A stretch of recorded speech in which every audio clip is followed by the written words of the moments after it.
Aujourd'hui, on va reparler un peu de Teams.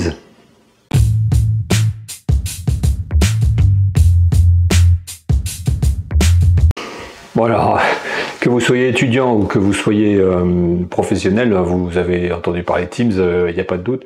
C'est l'outil maintenant utilisé en chat, en messagerie et en conférence. Alors, Microsoft a longtemps un peu hésité, semble-t-il, entre ces différents outils qu'il avait de conférence, puisqu'il avait Skype, puisque Microsoft a racheté Skype, il avait Link, et puis il avait Teams qui est arrivé plus tard. Et puis maintenant, il a décidé d'investir à fond sur Teams. Et donc il y a beaucoup de changements.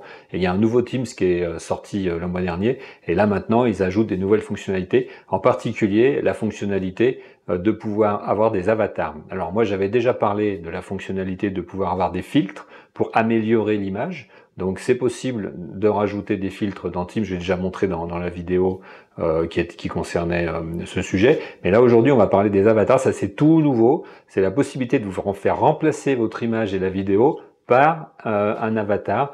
Alors aujourd'hui il n'est pas très animé, mais petit à petit ça va évoluer, et aussi Microsoft a prévu d'autres nouveautés de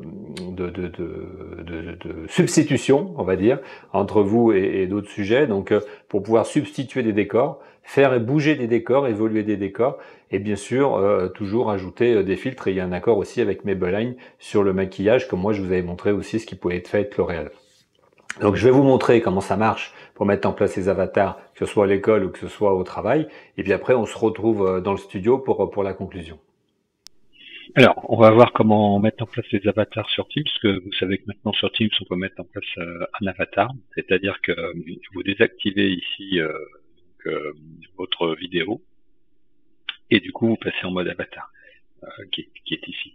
Et à partir de là, vous pouvez le paramétrer. Donc ici, il y a celui qui est par défaut, puis moi j'en ai créé un autre.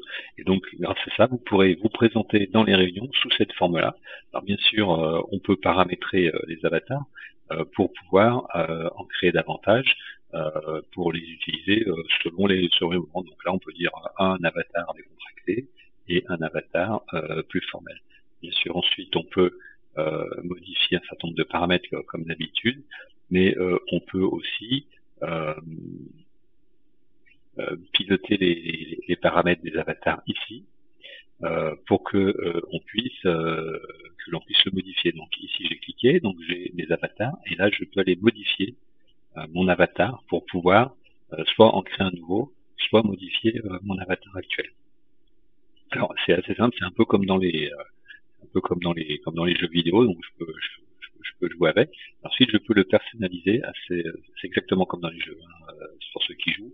Donc, je peux le transformer en homme, en femme. Je peux lui donner de la corpulence. Je peux lui ajouter des bras et des mains particuliers en fonction de ce que je souhaite, et une couleur particulière en fonction de ce que je souhaite aussi.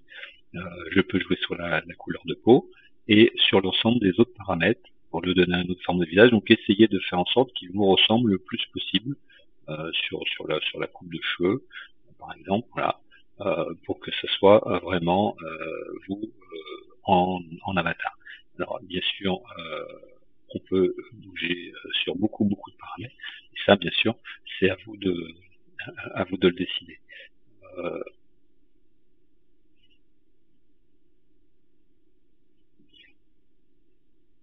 Pendant la réunion, vous pourrez aussi faire réagir votre avatar pour qu'il puisse avoir des postures, voilà, et que vous puissiez être interactif avec vos interlocuteurs, ce qui est assez drôle. Alors là, les réactions, c'est plutôt pour le moment à vous de les piloter, mais c'est assez simple à faire. Donc pendant la réunion, on peut gérer son avatar de cette manière. Donc ensuite, on rejoint la réunion quand on est prêt, et dans la réunion, vous apparaîtrez comme ça. Alors on peut choisir aussi des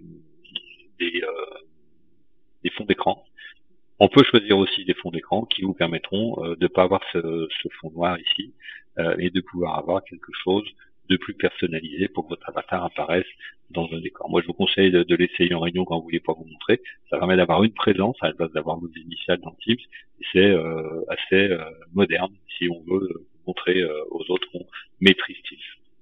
Donc là, vous voyez, j'ai démarré une réunion Teams, et je suis donc mon avatar, et je vais pouvoir justement jouer sur les effets. Donc, j'ai mon avatar et je peux le faire agir pendant la réunion. Donc, il faut bien décider au départ de quel avatar vous voulez. Et on peut jouer sur les angles de caméra. On peut jouer sur les angles de caméra. On peut jouer sur l'humeur de l'avatar pour qu'il soit plus ou moins joyeux. Alors là, c'est pas flagrant sur celui-là. Et vous voyez que quand je parle, là avec vous, il bouge la bouche pour montrer qu'il parle. C'est assez. Alors, on peut changer d'avatar en cours de réunion, et parce qu'en fait, si on fait des modes difficiles, ça va pas. Mais on peut changer d'avatar en cours de réunion en faisant appliquer. Et donc, du coup, là, vous pouvez évoluer, et vous pouvez faire évoluer aussi les décors en cours de réunion, comme si vous aviez changé d'endroit. Donc ça, c'est intéressant de le savoir pour pas se retrouver figé éventuellement avec un avatar si déjà au début de la réunion, par exemple, on s'est trompé, ou si on veut pouvoir le modifier. Alors, il y a beaucoup, vous voyez, d'effets d'avatar. C'est à vous de le gérer si vous voulez travailler avec vos collègues dans ce domaine. Donc, beaucoup de promesses sur ce mode-là. Ce qu'il faudrait, en fait, pour moi, c'est que pour ceux qui ne veulent pas se montrer, c'est que vous soyez filmé et que l'avatar réagisse en fonction de ce que vous faites devant la vraie caméra. Voilà, vous avez vu, c'est assez simple. C'est pas encore très dynamique. Moi, ce que j'aimerais bien, c'est que l'avatar il bouge avec vous, qui font des mouvements dans la caméra. Aujourd'hui, pour avoir l'avatar, vous avez vu, il faut arrêter la caméra. Donc en fait, c'est vous qui devez cliquer sur les mouvements. Bon, écoute, c'est déjà pas mal, ça fait avancer. Et puis surtout pour les timides, pour ceux qui veulent pas mettre la caméra, ça leur permet d'apparaître avec leurs plus beaux atours. Et comme ça évite d'avoir les initiales dans les conférences. Voilà, j'espère que ça a pu vous aider à la mise en place. Commencez tout de suite parce que ça prend du temps de faire son personnage. Et puis je vous dis à la prochaine.